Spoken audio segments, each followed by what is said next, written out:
कि जीवन में हमें ना तो भगवान से दूर रहना है और ना ही हमें भक्तों से दूर रहना है।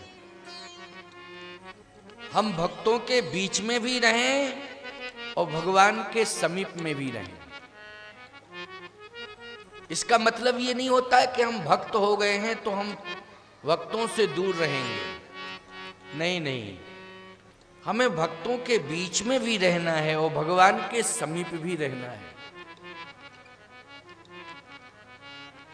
ये संसार भगवान का ही बनाया हुआ है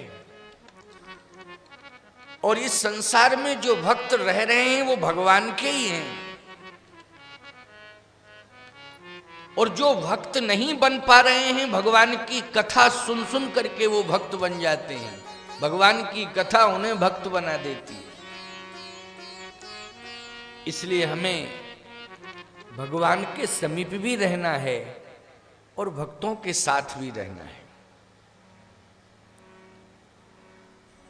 प्रिय श्रद्धालुजनों, संसार की सबसे बड़ी संपत्ति भगवान की भक्ति है।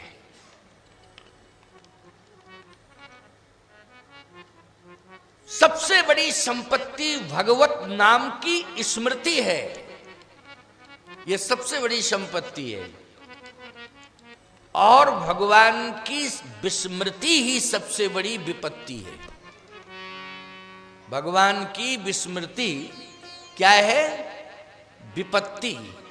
और भगवान की स्मृति, भगवत नाम की स्मृति, ये संपत्ति है और भगवत नाम की विस्मृति ही सबसे बड़ी विपत्ति है।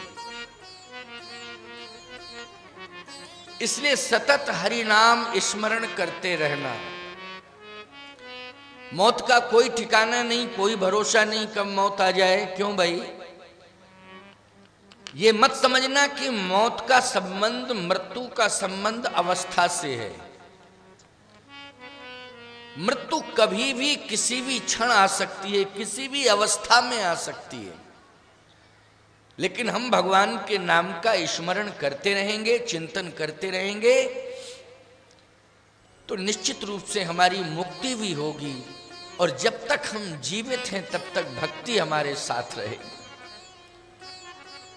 भक्ति ही हमें मुक्ति प्रदान करेगी। भगवान ने हनुमान जी से यही तो पूछा कि हनुमान,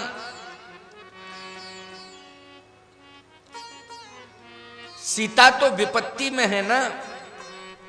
क्योंकि लंका में तुमने जाके देखा तो सीता विपत्ति में ही जी रही हैं। हनुमान जी ने कहा, प्रभु मुझे तो नहीं लगता है कि उनके जीवन में बहिरंग दृष्टि से तो विपत्ति प्रतीत हो रही है,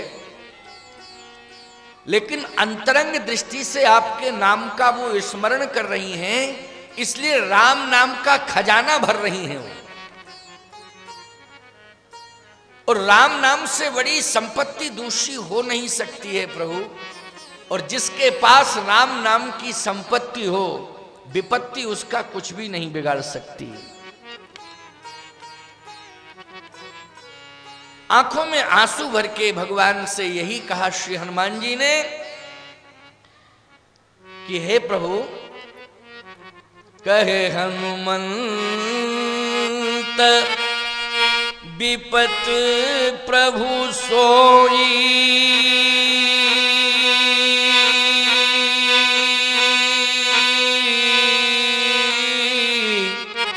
और जप तप सुमरन भजन न होई। जप तप सुमरन भजन न होई। आपके नाम का विस्मरण जिसके जीवन में आ जाए वही विपत्ति है। मां जानकी तो आपके नाम का स्मरण कर रही हैं, इसलिए विपत्ति आती तो है लेकिन दूर जाती है, दूर चली जाती है। दुख आता है लेकिन आपके नाम का स्मरण करते ही दुख दूर हो जाता है।